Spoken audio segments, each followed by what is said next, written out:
মসজিদুল আকসা কেমন আগর বলে মসজিদুল আকসা খে বানাইসলা বলে হজরতে সুলাইমান আলাইহিস সালাতু ওয়াস সালামে বানাইসলা জিন্নাত তকলে সেই মসজিদ বানানি সাহায্য করলাম। জিন্নাত তকলে মসজিদুল আকসা ফিলিস্তিন যেটা জেরুজালিম আগে আমরা কিবলা আসলো, তার আগে আর কোন মসজিদ বনছি বলে মসজিদুল আকসা মসজিদুল হারাম, এর আগে মসজিদ বলছে আরেক মসজিদ, মসজিদ হইল গিয়া মসজিদে বাইতুল মামুর, 7 আসমানের উপরে হইল গিয়া বাইতুল মামুর। কুরআনুল কারীমের মধ্যে আল্লাহ পাক রব্বুল আলামিন ঘোষণা করেন ওয়াতুর কিতাবিম মাসতুর ফি রাক্কিম মানশুর ওয়াল বাইতুল মামুর। বাইতে মামুর আমি একটা মসজিদ বানাইছি, আমি আল্লাহর যাতে কইতা ও ফেরেশতাগণ তুমি জানে মসজিদের মধ্যে কি করিও, মসজিদের ইবাদত করো আর আমারে তুমি তাই স্মরণ করিও, ইয়াদ করিও। ফেরেশতাগণে ইবাদত করা লাগে না, শুধু খালি আল্লাহর কথা খান গোলামি করা লাগে আর আল্লাহর শরণার্থে রাখা লাগে ওটাও। কিন্তু ফেরেশতাগণের আল্লাহ কইলা ও মসজিদ তুমি তাই হেফাজত করিও। ও প্রতিদিন বাইতুল মামুর মসজিদে 70,000 ফেরেশতাগণ যায়। বাইতুল মামুর মসজিদ বানানির পরে ফেরেশতাগণে কইলা ও আল্লাহ ই যে মসজিদ যেখান বানাইছেন ইকানো তো আপনি দুনিয়ার জমিন আদম জাতরে বানাইয়া ফাটাইবা, আদম মহল তো এই মসজিদও আসা সম্ভব না, আপনি দুনিয়াত আর একটা মসজিদ বানাক্কা। ও ফেরেশতাগণে খোয়ার লগে লগে আল্লাহ পাক রব্বুল আলামিনে অর্ডার করছেন যাও তুমি তান পৃথিবীর মধ্যম স্থল বাক্কাতুল আরব ও জায়গার মধ্যে গিয়ে একটা মসজিদ বানাও। মক্কার আগর নাম আসলো বাক্কা, ও জায়গাতে একটা মসজিদ বানাও। ও সর্বপ্রথম ফেরেশতাগণে মসজিদুল হারাম কাবাগর যে মসজিদ যেখান ও মসজিদ ওখান বানাইছিল, কাবাগর ফেরেশতাগণে সর্বপ্রথম বানাইছিল। বানানির পরে আল্লাহর জাতি উঠিয়া কইলা জাননি ই মসজিদুল হারামর সুজা উপরে কোন মসজিদ? ফেরেশতাগণে কইলা আল্লাহু আলাম, আল্লাহ খুব বেশি জানো না, আমরা জানি না। আল্লাহ পাক রব্বুল আলামিনে জানাই ও আমার ফেরেশতাগণ তুমি তান জানিয়া রাখো আমি আল্লাহ পাক রব্বুল আলামিনে এই যে মসজিদুল হারাম যে মসজিদ যেটা বানাইছে এই মসজিদের সুজা উপরে হইল গিয়া বাইতুল মামুর 7 আসমানের উপরে, আর বাইতুল মামুরের সুজা উপরে হইল গিয়া আরশে আজিম। একটা আরেকটার লাগি নিশান লাগাইল আছে, একটা আরেকটার লাগি সম্পর্ক আছে। এর জন্য আল্লাহর যাতে এক মসজিদ আর এক মসজিদের লাগি সম্পর্ক রাখছেন। আবার জানাইছিল ফেরেশতাগণ জানিয়া রাখো গোটা পৃথিবীর মধ্যে যত মসজিদ আছে সারা মসজিদের কিবলা সারার সম্পর্ক হইব গিয়া হারাম কাবার সঙ্গে। ও আমরা সারার সম্পর্ক হইল গিয়া কাবা শরীফের লগে সম্পর্ক। এখন যে কাবা যেটা আমরা কিবলা হইল গিয়া কাবা আল্লাহর ঘর যেখানে ওখানে আমরা রইলে আমরা কই না আমরা কিবলা পশ্চিম, পশ্চিম না পশ্চিম হইল দিক পড়ছি, কাবা ঘরের পশ্চিম সাইডে যারা পড়ছে এরা কিবলা আবার পূর্ব দিকে, এর লাগিয়া কিবলা হইল গিয়া কাবা। ও যে কিবলা যেটা আছে কিবলার একটু গুরুত্ব আমরা দিলাম দুনিয়ার জমিন। কিবলা যেটা কিবলার দিকে সেফ পালানি বেয়াদবি, সেফ আমরা ফালাই না নিখে, কিবলার দিকে আমরা ভাও দিইনি পঞ্চায়েত জি না আমরা ভাও দিই না। এই যে কিবলা যেটা আছে আমরা কিবলার দিকে সেফ পালানিও নিষেধ বেয়াদবি, এবং বিশেষ করে আপনি সেফ পালাইতে সময় ডাইন খান্দর দিকে আপনি সেফ পালাইবা না, ডাইনে দি সেফ পালানিও না পালানি খান বালা। এবং কিবলার দিকে আমরা ফাও দিই না, এটাও থাকছে গিয়ে বেয়াদবি। আর কোনো মানুষে যদি কিবলার দিকে ফাও দিয়া মসজিদও যদি জমা হয় বসিয়া থাকে তাহলে এই বন্দার আমল নামার মধ্যে গুনাহ লেখা হয়ে যাব যে গুনাহ কবিরা। মিশকাত শরীফে বাবুল কাবাইর ওয়া আলামাতুন নিফাক সেই বাবর মধ্যে হাদিসটা আনছেন মসজিদ ও কিবলার দিকে কেউ কখনো ফাও দিতা না, যদি দেন গুনাহ কবিরা হইব। এর লাগে কিবলারে ওলা গুরুত্ব দিতা, যার কারণে এটা হইল গিয়ে আমরা কিবলা পশ্চিম দিক যেটা আছে ওটা। ওই যে মসজিদ যেটা আছে মসজিদের একটা মিম্বর আছে, আসেন না না 3 চিড়ির মিম্বর। ইমাম সাহেব বকলে মিম্বর উঠিয়া খুতবা দেন না না, নিচর একটা দাঁড়াইয়া খুতবা দেন, মাজর একটা দম লয় বসন, উফরে আবার কি থাকে ফ্রি থাকে।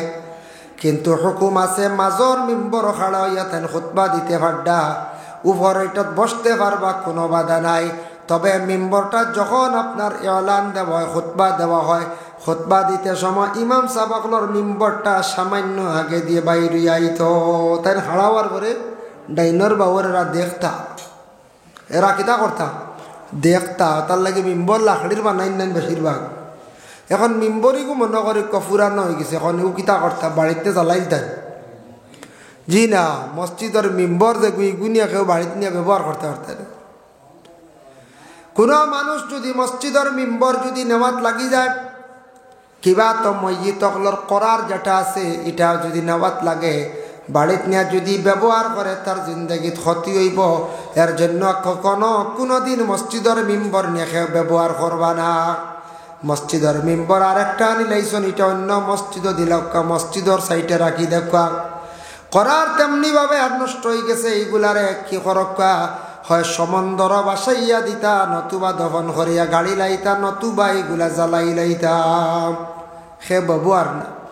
আইনে মসজিদর মাল, মসজিদ বাঙ্গেলে কিছু গুড়া গাড়া বার হয়েছে কংক্রিট, ইতা আইনে মসজিদর মাল গরনিয়া লাগানি যাইজ না। খেওয়া শুনেন বলে লইয়া নেই গিয়ে এক্সট্রা কয় গাড়ি গেছি, নিজের গড় নে ফ্লোর করলি মহিলা যদি কয় খাস আইনে মসজিদর মাল খেয়ে গরনিয়া লাগানি যাইজ নাই। আরেক মসজিদও লাগতো, নতুবা ও মসজিদও। এর জন্য বিশেষ করে আল্লাহর বন্দেগান মসজিদ যেটা আছে, মসজিদের মধ্যে দেখা কোনো সময় দেখা যায় আমরা দেশের মানছে মসজিদের পুষ্করণী, মসজিদের কুয়াইটা সবে আবার আম থৌরে ব্যবহার করেন নিলা। কোনো জায়গা যাই কি লঙ্গি লইয়া মসজিদে গোসল করি আবার নমাজ পড়িয়া আইব, আম তৌরি, এটা বেয়াদবি। মসজিদের মধ্যে যদি আপনি মসজিদে যে পুষ্করণী যেটা আছে সেই পুষ্করণীটা দয়া করি আল্লাহকে ওয়াস্তে দয়া করি এটা হেফাজতে রাখতা, জুতা না ডুবানি বালা। এখন তো পুষ্করণী খুব কম, বেশিরভাগ স্টেপ সিস্টেম করা হয়ে যায়, এটা খুব বেশি বালা। যার জন্য মসজিদের পুষ্করণী আম তৌরে গোসল করতায় না, এটা মসজিদের পুষ্করণী, নিজের পুষ্করণী লাগান না, জুতাও ডুবাইতা না। যে পুষ্করণীর বেশি অজু বড় হয়, এই পুষ্করণীর পানি উঠান বেমারও শিফা হয়ে যায়। সুবহানাল্লাহ। যে তা পুষ্করণী বেশি উজু বড় হয়, এটা পুষ্করণীর পানি আবার বেমারও শিফা হয়ে যায়। যাই হোক, এর জন্য বিশেষ করিয়া আল্লাহ পাক রব্বুল আলামিনে কুল কায়নাতরে সৃষ্টি করছেন, আমরা আল্লাহর প্রশংসা করি। আলহামদুলিল্লাহি রাব্বিল আলামিন। ও আল্লাহ তোমার প্রশংসা করি, আর ও আল্লাহ আপনি যে আল্লাহর জাত সমস্ত জাহানের মালিক হই লাগি আল্লাহ। ও আলহামদুলিল্লাহি রাব্বিল আলামিন এই আয়াতের ব্যাখ্যাত অনেক আলোচনা আঞ্চল। আল্লাহ কিছু মখলুক সৃষ্টি করছেন, আল্লাহ হয়তো বন্দা তুমি তাই নতা মখলুক বা চাও, আমি কিছু সৃষ্টি করছি, ওটা কিছু জিনিস সৃষ্টি করছি ওটা বা চাও, তখন আল্লাহর কথা ইয়াদ হইব, স্মরণ হইব। যেমন আল্লাহ কোরআনের মধ্যে অন্য জায়গার মধ্যে ঘোষণা করছেন, ফালা ইয়ানজুরুনা ইলাল ইবিলি কাইফা খুলিকাত। ও বান্দা হল, কি তুমি দেখো না আমি আল্লাহর যাতে উট একটা জন্তুরে সৃষ্টি করছি, এমন একটা জন্তু আমি আল্লাহ বানাইছি, ইলা জন্তু তুমি আর কোনোদিন কোনো জায়গায় দেখছো না পৃথিবীত, ইলার দেখতে না। এর লাগি উটর লাগান ইলা অলৌকিক জন্তু আর পৃথিবীর জমিনের মধ্যে নাই। আরবও গেলে দেখবা আমরা রাজস্থানও আসন, দিল্লি রাজস্থান, আর আরবও গেলে উট দেখা যায়। উটিগু দেখার পরে বুঝা যায় কেমন বস্তু আল্লাহ সৃষ্টি করছেন, এমন এক জন্তু। উটর পিঠিত গুজ এগু আছে না, গুজ দেখছেন নি? উটর গুজ যেটা আছে, আমরা মানুষ মাটি দেওয়ার পরে কবরের উপর ওলা সমান করিয়া চেষ্টা করি প্রায় জায়গাত রাখি দিই, দেখেন নি না? মাসলা হইল গিয়া কবরের উপর যেটা আছে এমন ভাবে মাটি দিতাম, কবরের উপরটা একবার উটর মতো উটর গুজর লাখান মাটি দিয়ে উৎসাহ করতাম। এর জন্য মাসলা হইল এইভাবে রাসূলুল্লাহ কইছেন, কবরের উপরে তুমি তা নৌ পরিমাণ মাটি দিও, কবরের উপরে মাটি দি। 2 নম্বর হইল কবরের উপরে গাছ লাগাইনি না, আমরা বাটি গাছ ঠানিয়া লাগাই দিই। আমরা গাছ এগুলো লাগাইতে একটু জাতিলা গাছ লাগাইতা, যে গাছ লাস্টিং করে। কিতাব লেখা বড়ই গাছ লাগাইতা, বড়ই গাছে বেশি লাস্টিং করে, হায়াত বেশ থাকে বড়ইর। বড়ই লাগে দেখুন জানি বাড়ি কত বছর হয়ে যায় বড়ই জলদি মরেনি, জি না। কিন্তু আবার অন্য ক্ষেত্রে নিষেধ আইছে বলে বড়ই যদি লাগাও কবরস্থানের কোনো ফসল যদি মানুষে আউরি খায় দিল আবার মূর্ধ হয়ে যায়। এর লাগি বড়ই না লাগাইয়া ফুল গাছ যেটা গাছে ছায়া দেও তা গাছ লাগাও, যে গাছে বেশি বেশি লাস্টিং করে ওটা গাছ লাগাও, ওটা গাছ তুমি তাই লাগাও। মাসলা হইল কোনো কবরিস্তান আছে ফতুয়া স্বামী টানছন কবরিস্তানও কোনোখানো গর্ত দেখছন নিচা উচা দশি গেছিল হয় না, দশে না খবর বাপর খবর মার খবর, আমরা একদিন চাইনি গিয়া ই খবরও নাই। নিয়ম হইছে জারজারি বাপর কবর, জারজারি মার কবর, জারজারি বনির কবর। দশার পরে কবরটা গিয়া কি করতা লগে লগে বড়াইয়া দেওয়ার চেষ্টা করতা। যদি জারজারি কবরগুলা যদি বড়াইয়া দিলাই কবরিস্তান কঞ্চানার দশার কোনো হালত রইবনি বলে না। এক জায়গার মাটির তাকি আর এক জায়গার মাটি আনিয়া কবরিস্তানর সমান করিয়া হর হালতে হর অবস্থায় বড়াইয়া বাবার কবরের উপরে মার কবরের উপরে বালা একটা গাছ তুমি তেন লাগাইয়া রাখো। ই গাছে আল্লাহর জিকির করবো, কবরের উপরে গাছ চলিতা না, কবরের উপরে গাছ খাটিতা না। এমনি বড় বড় গাছ হয়ে গেছে তা খাট হয় বেশি, তার জলর জ্বালা কবর করা যাইত নাই, জঙ্গল সফা করিয়া রাখতাম। মানুষ কবরিস্তান দেখার পরে মানুষ ইয়াদ করতো স্মরণ করতো হইতো রে ইখান তো কবরিস্তান আসসালামু আলাইকুম ইয়া আহলাল কবর হইতো। এর লাগি ফতোয়া স্বামী তাঞ্চল কবরিস্তান প্রয়োজন যদিও মাটি দেওয়ার মাটি দিতা, বড়াইতা, লেবেল করতা, সমান করতা। যার কারণে কবরিস্তানও মাটি বড়ানির হুকুম আছে, জায়েজ আছে, কোনো বাধা নাই। এক জায়গার থাকি মাটি আনিয়া বড়াইয়া সমান করক। এর জন্য বিশেষ করে আল্লাহর বন্দেগান উটর মধ্যে দেখো একটা গুজ আছে, আল্লাহ কইতরা উট জন্তু যেটা আমি আল্লাহ বানাইছি ওটার দিকে তুমি দেন চাও বুঝতে পারবে আল্লাহকে। আমরা শ্বাস প্রশ্বাস কতটুকু লম্বা, আমরার শ্বাস হইল গিয়ে বেশ না 5 মিনিট, এর থেকে বেশি খেয়ে সম্ভব নাই। ফানের নিচে ডুব দিয়া থাকতে পারতা নাই, মারা যাইবা। গর্তর মধ্যে থাকতে পারতা নাই, অক্সিজেনের অভাবে মানুষ মারা যাইবা। উট এমন একটা জন্তু আল্লাহ সৃষ্টি করছো, যে জন্তু যেটা আছে তার মধ্যে একটা শ্বাস প্রশ্বাস রেখে লোড করিয়া রাখতে পারে। যেলা কম্পিউটার 5টা জিনিস দিছালায়, সিপিইউ ইউপিএস আছে না নাম, একটা কারেন্ট লোড করিয়া রাখে, ওটায় কারেন্ট গেলে গিয়ে কম্পিউটার প্রায় 1 ঘন্টা 1.5 ঘন্টা সার্ভিস দিলায় ওলা উঠে অক্সিজেন লোড করিয়া নিজে রাখতে পারে। যদি কোনো উট গর্তর মধ্যে বালির মধ্যে মরুভূমির মধ্যে পানির মধ্যে যদি ডুবে বা বালির মধ্যে মুখ ডাকিয়া যদি রাখে, ঘন্টার পর ঘন্টা উটটা জীবিত থাকে, উট কিন্তু মরে না, উট মরে না। এর লাগি আল্লাহ কইতা ও বন্দা তুমি তাই আমি সৃষ্টি করছি ঠিক আছে, তুমি তাই আমার উটো গুবা চাও বুঝবা আল্লাহকে, মানে আল্লাহর পরিচয় লাগি আল্লাহ কইতরা উটোর বা চাও বুঝতে পারবা আল্লাহ হে। ওয়া ইলা সামাই কাইফা রুফিআত, আমি আল্লাহর যাতে আসমানডে বুলন্দ করিয়া রাখছে, তোমার মাথার উপরে শূন্য অবস্থা আসমান, আসমানডে আমি আল্লাহ পাক রব্বুল আলামিনে রাখলাম রে বন্দা। কত সুন্দর করিয়া সৃষ্টি করলাম, সেই আসমান তুমি দেন দেখো লক্ষ্য করো। এই আসমানের মতো আর দুনিয়ার কেউ বানাইতে পারতা নাই, বিনা কুটি আমি আল্লাহ আসমানডে সৃষ্টি করিয়া রাখছি। ওয়া ইলাল জিবালি কাইফা নুসিবাত, আমি আল্লাহ পাক রব্বুল আলামিনে বিশাল বড় বড় পাহাড়গুলো আমি আল্লাহ বানাইয়া রাখছি। পাহাড়িতে আল্লাহ বানাইছ, আমরা সারাই মিলিয়া ডাম্পার লাগাইয়া জেসিবি মাটি কাটিয়া বিটে গোবরাইতে কতদিন যায় না।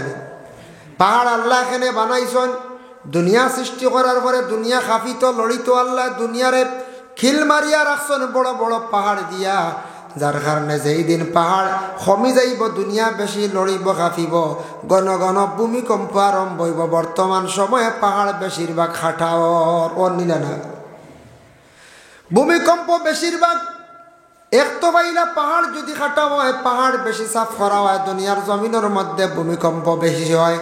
আর 2 নম্বর হইল গুনাহ কবিরা বাড়ি গেলে দুনিয়ার জমিনের মধ্যে ভূমিকম্প বেশিরভাগ হইয়া থাকে। আগে আগে কয়েক বছর ভূমিকম্প হইত, এখন বছর দেখবা একবার, কোনো বছর 2বার ভূমিকম্প হয়ে যায়। ওই না না এক এক সাইটে ওর নানি সেখানে ওর গুনাহ কবিরা বাড়ি গেলে, গুনাহ কবিরা যখন বাড়ে, যখন মানুষ বড় বড় গুনাহ লিপ্ত হয়ে যায়, তখন গুনাহ কবিরা খরা আরম্ভ করলো, তখন ভূমিকম্প দুনিয়াই খাবে। ও আমরা আল্লাহর জাতের প্রশংসা করি। এরপরে আল্লাহর জাতে ঘোষণা করেন আর রহমানির রহিম। রহমান দুনিয়া, রহিম আল্লাহ আখিরাত। তাফসীর আইছে এমন এক নাম আল্লাহর জাতর নাম। রহমান আল্লাহর একটা সিফাতি নাম বাবা। যদি রহমান নাম মানুষের রাখে কোনো বাধা নাই, জায়েজ আছে, তার লাগে এটা সিফাতি নাম।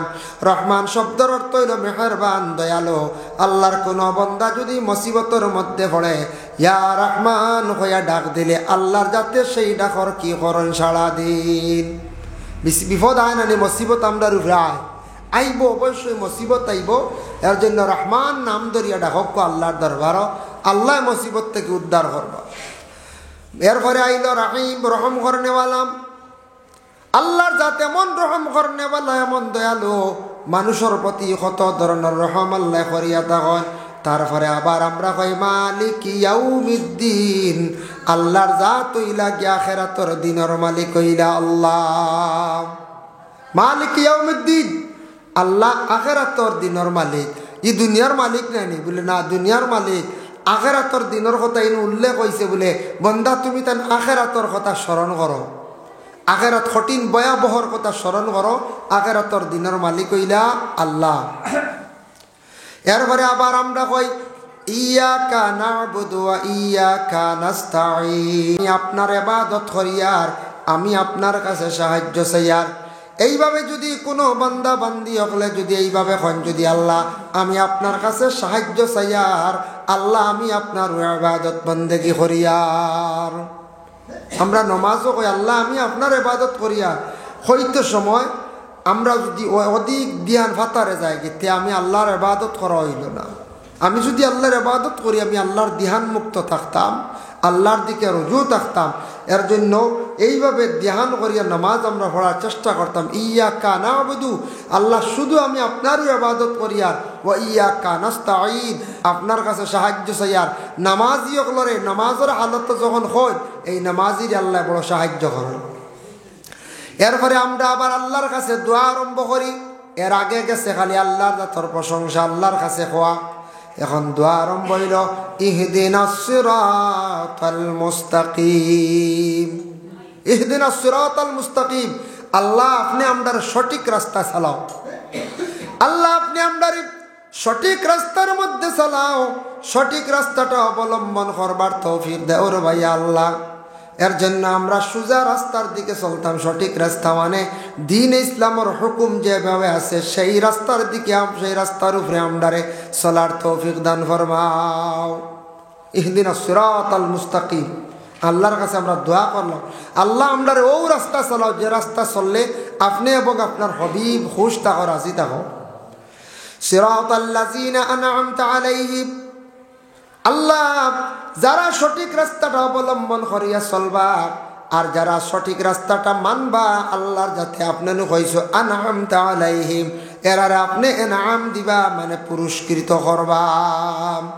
যারা সোজা রাস্তা মানিয়া চলবা এরা পুরস্কৃত হইবা, এরা মানে আল্লাহ এরা পুরস্কার দিবা। কিতা দিবা? কিতা পুরস্কার দিবা বলে যারা দুনিয়ার জমিনের সোজা রাস্তা মানে সঠিক রাস্তাটা অবলম্বন করিয়া চলবা, এরার কিয়ামতের দিন হাসর নসিব হইব কার লগে? তাফসীরের মধ্যে দেখলাম লেখছেন সিদ্দিকিন, সালিহিন, শুহাদা। হয় গুরু তিন গুরুর লাগি, সিদ্দিকিন সত্যবাদী, সালিহিন নেককার, শুহাদা যারা শহীদ, এরার লাগে আল্লাহ হাসর নসিব করবা যারা দুনিয়ার জমিন সঠিক রাস্তাটা অবলম্বন করিয়া চলবা। গায়রিল মাগদুবি আলাইহিম ওয়ালাদ-দাল্লিন। আয় আল্লাহ ওয়া রাহমান রাহিমিন, আল্লাহ আপনি আমরারে গুমরাই রাস্তার থাকি আপনি বাঁচাক্কা, আর আমরার উপরে আপনি গজব খান্তা জমিন নাজিল করিও না, জমিনও আপনি গজব নাজিল করিও না। এখন গুমরাই রাস্তার থাকি বাঁচার লাগি হওয়া হয়েছে। গুমরাই রাস্তা কিতা? বুড়া রাস্তা, যে রাস্তা চললে আল্লাহ খারাপ পায়। বর্তমান সময়ে আমি আসার সময় দেখলাম বাবা বুড়া রাস্তা ফালাই আইলাম বলে কোন রাস্তা? নাইট খেলা চলার খুব বেশি। এখন করে খেলা আরম্ভ হয়েছিল নাইট খেলা, লাইট দিয়ে আকর্ষণ। ওয়াজ মাহফিলের দাওয়াত দেওয়ায় আমরা কিছু বাইয়ান যাইতে বড় অসুবিধা হয়। বালা রাস্তা ইনো ওয়াজ মাহফিলত তলে তেরফাল থাকে, মাথার উপরেও তেরফাল থাকে না নি? বালা বসার ব্যবস্থাও থাকে, খাওয়ার কোনো সমস্যার নির ইন্তজাম থাকে। অত তারপরে আমরার বাইন্তরে সঠিক রাস্তাটা কিয়া না জান না। কিন্তু ইনো মাগরিবর পর থাকি রাত 10টা 11টা পর্যন্ত কুয়াশা, তাও দাঁড়াইয়া তারপরে নিজের টেকা পকেট থেকে খরচ করিয়া আমরার বাইনতে প্রতিদিন রাত 11-12টা বাজাইত্রাম। ইলা হয় না? ইলা হয় অনয়ক কানে সাফ অন্য সুন্দরী অনয়ক। এর জন্য দয়া করিয়া খাস করিয়া আল্লাহকে ওয়াস্তে আমরা কিতা করতাম?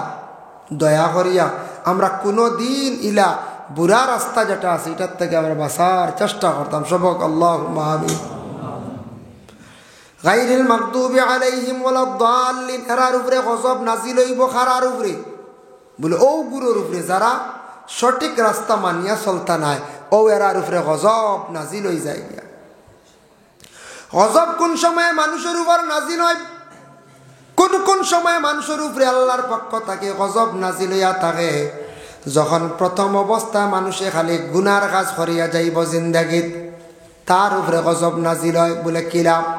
কোন বাড়ির মধ্যে যদি বেশিরভাগ রং তামাশা চলে, গান বাজনা বেশি যদি বাজে, জানিয়া রাখবা বেশ দেরি না এই বাড়ির উপরে আল্লাহর কোন গজব আখতা নাজিল হয়ে যাইব।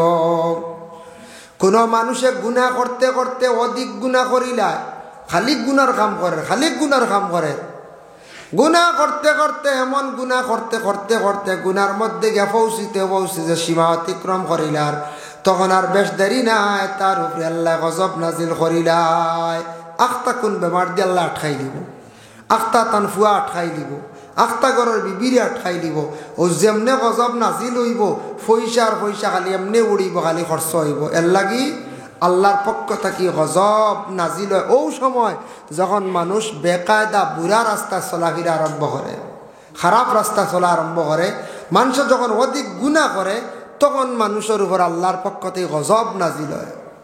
ও গজব নাজিল হয় তখন মানুষের যদি গজব নাজিল হওয়ার পরে ডরাই যায়, আর ডরাইয়ার লাইনও যদি আই যায় বালা রাস্তা, তে আল্লাহ তারা মায়া করলিবার, সে যদি বদলে না, তাহলে আল্লাহর এই গজবর দ্বারা সে ধ্বংসর পথে যাইব। ওয়ালাদ-দাল্লিন। আমিন। আমিন যে শব্দের অর্থ হইল সমর্থন করা।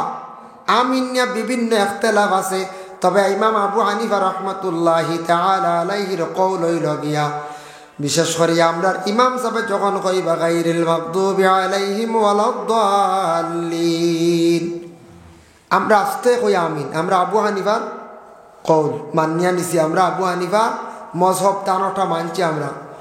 আর যারা শাফি সাবরে মানছুন, শাফির কওল মানছুন, ইমাম শাফি রহমতুল্লাহি তাআলা আলাইহির মানুষ বেশিরভাগ মক্কা মদিনা গেলে দেখা যায়, তবে বেশিরভাগ মক্কাত মিডিল ইস্ট অনেক রাষ্ট্রের মধ্যে শাফি সাবর বেশি মানুষ।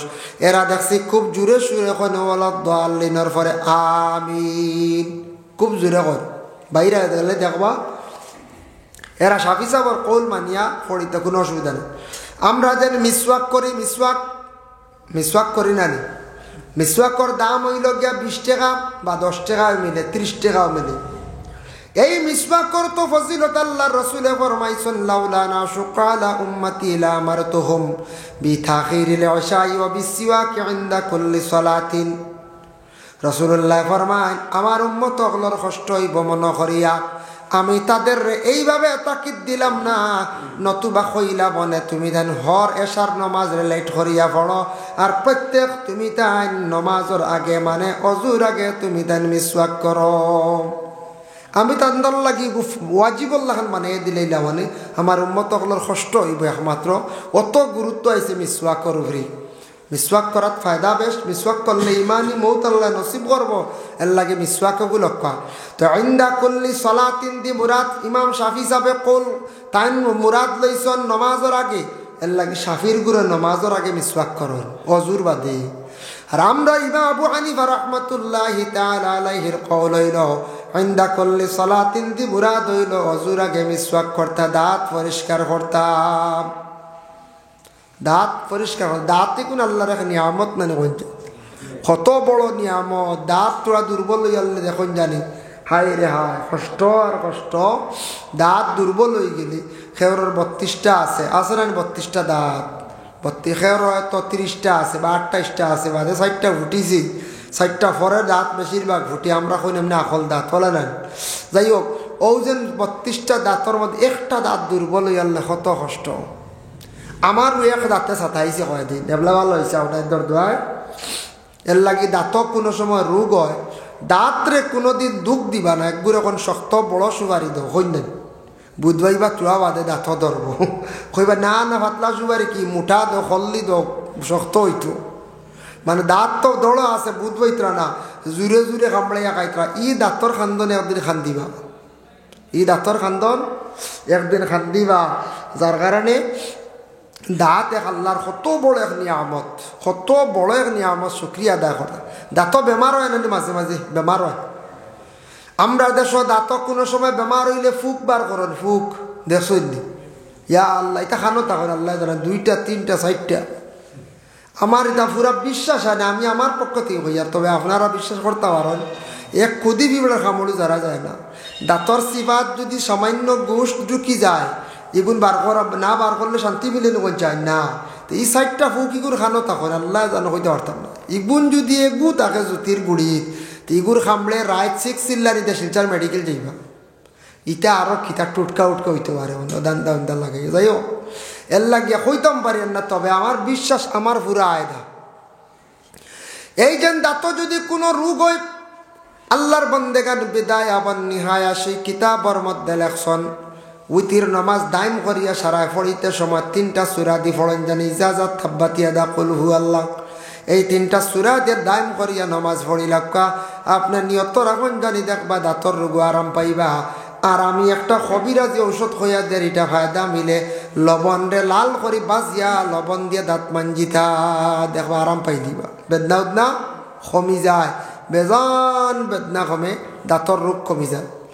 তবে এটা ডাক্তার রাখেন বলে এটা লিভার তাকি বেশিরভাগ হয়, হাসাও এটা সত্য রোগ।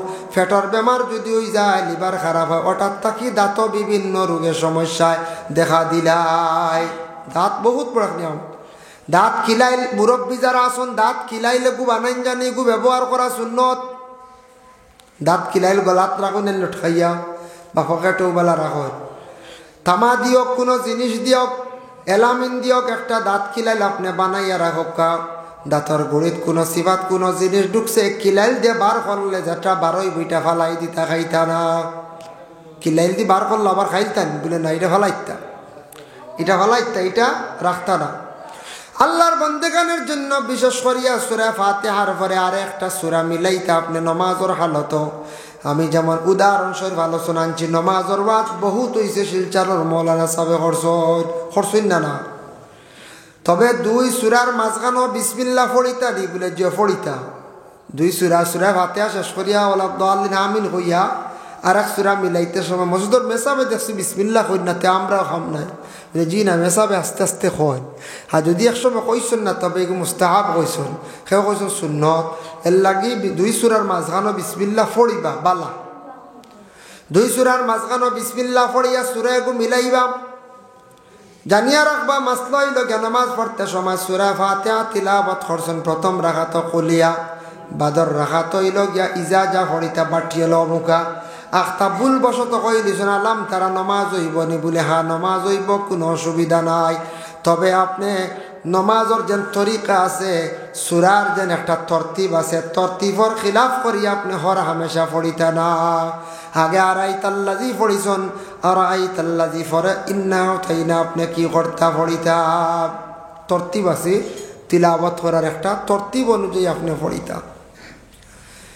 উইতির নমাজের সুন্নতি কিরাত কি গুড? উইতির নমাজ যেন আমরা পড়ি জানি, উইতির নমাজের সুন্নতি কিরাত হইল গে সাব্বিহ ইসমা কুলিয়া আর কুল হু আল্লাহ।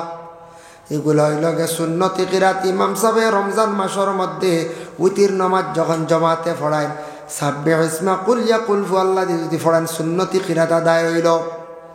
আমরা লাগি লম্বা নমাজ বেশি গতিকে আমরা লম্বা সূরা দিয়ার ইমাম সাহেব নমাজ পড়াই না। ভাই মুসলমান লক্ষ্য করন, খেয়াল করক, একটা সূরা আমি তিলাওয়াত করলাম, সূরা তিলাওয়াত করতে মনে করো আমি তিলাওয়াত করলাম কুল হুয়াল্লাহ একটা সূরা তিলাওয়াত করলাম এই সূরার মধ্যে খালি আল্লাহর প্রশংসার প্রশংসা এই সূরার মধ্যে খালি আল্লাহর সিফত তারিফ সূরা ফাতিহা তো যেলা আসলো এই সূরা তোলা এই যে সূরা যেটা আছে এই সূরার মধ্যে আছে কুল হুয়াল্লাহু আহাদ কুল হে নবী আপনি কইয়া দেখো আমি আল্লাহর জাত একা আল্লাহুস সামাদ আমি হইলাম যে বেনিয়াস সামাদুন শব্দের অর্থ বিভিন্ন অর্থ আঞ্চল বলে বেনিয়াস দি মুরাদ দিয়া থাকছে গিয়া আল্লাহর জাতর খাওয়ার দরকার নাই বসার দরকার নাই ঘুমানির দরকার নাই আল্লাহর বিবাহ লাগে না কোনো কিচ্ছু নাই আল্লাহর রেস্ট করার প্রয়োজন নেই আল্লাহুস সামাদ লাম ইয়ালিদ ওয়া লাম ইউলাদ আল্লাহ আমি আল্লাহ খেয়রর আওলাদ নেই আমার তাকে কোনো আওলাদ নাই ওয়ালাম ইয়াকুল লাহু কুফুয়ান আহাদ আমার কোনো আমি খেয়রর মুহতাজ নাই আমি খেয়রর মুতাফাক্কি নাই মুহতাজ নাই হে বলে আল্লাহ আল্লাহ তার সিফত তারিফ হইলা কিন্তু এই সূরা যেটা আছে সূরাটার মধ্যে এত ফজিলত বাবা জানিয়া রাখো তাফসীর ইবনে কাসির হাফিজ মাদউদ্দিন ইবনে কাসির রাহমাতুল্লাহি তাআলা আলাইহি বয়ান করছেন একটা হাদিস আনা হইছে মিশকাত শরীফ একজন ব্যক্তি প্রশ্ন করছেন ইয়া রাসূলুল্লাহ ইয়া হাবিবাল্লাহ ইন্না রাজুলান সাআলা রাসূলুল্লাহ সাল্লাল্লাহু আলাইহি ওয়াসাল্লাম ইয়া রাসূলুল্লাহ আমি কোরআনের মধ্যে সূরা ইখলাস রে কুল হুয়াল্লাহরে বড় মহব্বত করি قال إني أحب هذه السورة قل هو الله أحد يا رسول الله قل هو الله سورة المحبت قري الله الرسول فرمان قال إن حبك إياها أدخلك الجنة এই সূরারে যদি তুমি মহব্বত করো সেই সূরা তোমারে কিয়ামতের দিন জান্নাতের মধ্যে দাখিল করব সুবহানাল্লাহ নবীজি কইতরা এই সূরারে যদি তুমি মহব্বত করো সেই সূরা তোমারে কিয়ামতের দিন জান্নাত দাখিল করব বুঝাইছেন অত ফজিলতওয়ালা এই সূরাটা অত ফজিলতওয়ালা রাসূলুল্লাহ একদিন তবুকের ময়দানও যে জায়গা তবুকের লড়াই আসলো অন্য গেছেন রাসূলুল্লাহর সঙ্গে সাহাবী আসলা এর নাম হইল আনাস বিন মালিক হযরতে আনাস আর রাসূলুল্লাহ এদিন দেখুন সূর্যের মধ্যে এত বেশি পাওয়ার দেখে তার নিজে অবাক হয়ে গেলাম আল্লাহর রাসূলের সামনে হঠাৎ জিবরাইল উপস্থিত হয়েছেন হওয়ার পরে হযরতে জিবরাইল রাসূলুল্লাহ প্রশ্ন করল ও জিবরাইল আজকে সূর্যের মধ্যে এত বেশি পাওয়ার তার কারণটা কি হযরতে জিবরিল আমিন আলাইহিস সালাতু ওয়াস সালাম এখন ইয়া রাসূলুল্লাহ সূর্যের মধ্যে আজকে ও কারণে বেশি পাওয়ার যে সূর্যের মধ্যে পাওয়ার ও কারণে মদিনার জমিনে মুআবিয়া একজন ব্যক্তির ইন্তেকাল হয়েছে তার জানাজার নামাজও ৭০,০০০ ফেরেশতা ইয়া শরীক হইছে কত হাজার ৭০,০০০ রাসূলুল্লাহ কইলা ও জিবরাইল খেনে কসায় ইয়া রাসূলুল্লাহ মুআবিয়া যে ব্যক্তি ৭০,০০০ ফেরেশতা তার জানাজাত ও কারণে শরীক হইলা তাই হর অবস্থায় খালি কুল হুয়াল্লাহ শরীফ পড়িদা আর প্রতিদিন ২০০ বার সূরা ইখলাস শরীফ কুল হুয়াল্লাহ পড়ার কারণে তার জানাজার নামাজ আল্লাহর পক্ষ থাকি আসমান থাকি ৭০,০০০ ফেরেশতা জানাজাতে শরীক হইলা সুবহানাল্লাহ ফাইলা এক ফজিলত ২০০ বার রোজানা পড়ার কারণে তান জানাজা ৭০,০০০ ফেরেশতায় শরীক হইছেন এই কুল হুয়াল্লাহ সূরার অত ফজিলত এগুলো ৩ বার পড়লে আলিম গেলে কইনানি কোরআন খতমর সওয়াব বলে নানি ৩ বার পড়লে কোরআন খতমর সওয়াব পাইছেন কিন্তু আস্তা কোরআন তিলাওয়াত করলে এগুর ফজিলত আলাদা এটার ফজিলত আলাদা দেখো কা মসজিদে একটা মসজিদ আছে মদিনাত গেলে আপনারা কোনোদিন গেলে নামাজ পড়িয়াই বা সারা হাজি হল যাইন মসজিদের নাম হলো মসজিদে কুবা মদিনাত গিয়ে রাসূলুল্লাহ পয়লা ও মসজিদ বানাইছিলেন বাদে বানাইছেন মসজিদে নববী ও মসজিদে কুবার মধ্যে রাসূলুল্লাহ যখন মসজিদ বানাইছেন ও মসজিদে কুবার একজন ইমাম সাহেব আসলা এই ইমাম সাহেব নামাজ পড়াইতে সময় খালি কুল হুয়াল্লাহ সূরা দি নামাজ পড়াইতা একদিন মহল্লার মানুষে উঠিয়া কইলে ইমাম সাহেব সূরাকে বদলাইয়া পড়ে খালি বুড়া লাগে হাসাব বুড়া লাগে না এক সূরা দি কয়দিন নামাজ পড়লে তবে জায়েজ আছে কোনো অসুবিধা নাই ও সময় এতরাজ করার কারণে ইমাম সাহেব গুসা করিয়া মসজিদ ফালাইয়া গেছেন গিয়া খবর লইয়া মহল্লার মানুষ গেছেন রাসূলুল্লাহর কাছে গিয়া কইলা ইয়া রাসূলুল্লাহ ইয়া হাবিবাল্লাহ আপনার কাছে আইসি আমরার মসজিদের ইমাম সাহেব মসজিদ ফালাইয়া গেছেন গিয়ে আপনি খবর দিয়া নিয়া দেন বলে এখানে আমরা বলে এত্রাজ বসলাম তাই খালি কুলবল্লা সুরা দি নমাজ পড়ায়। ও সময় রাসূলুল্লাহ ইমাম সাহেবরে খবর দিয়া নিকটে আনলা, আনার পরে কইলা ও ইমাম সাহেব তুমি খালি কুলবল্লা সুরা দিখানে নমাজ পড়াও। ও সময় ইমাম সাহেব এখন ইয়া রাসূলুল্লাহ এই সুরার মধ্যে মহব্বত আমি বেশি করি, বেশি আল্লাহর প্রশংসা। নবীজি ফরমাইছেন তুমি আর ফড়াইও নাই কেন, কইছেন না কইছেন এই সুরারে তুমি মহব্বত করার কারণে সেই সুরায় কিয়ামতের দিন তোমারে জান্নাতের মধ্যে দাখিল করব। সুবহানাল্লাহ। এর লাগি সুরাটারে দিলি মহব্বত রাখতা, তিলাবত করকা। কবরিস্তান দেখার পরে আসসালামু আলাইকুম ইয়া আহলাল কবুর হয়ে সারায় ফড়িয়া আর 3 বার কুলওয়াল্লাহ শরীফের সওয়াবগুলা কিতা করতা, সওয়াবে রসানির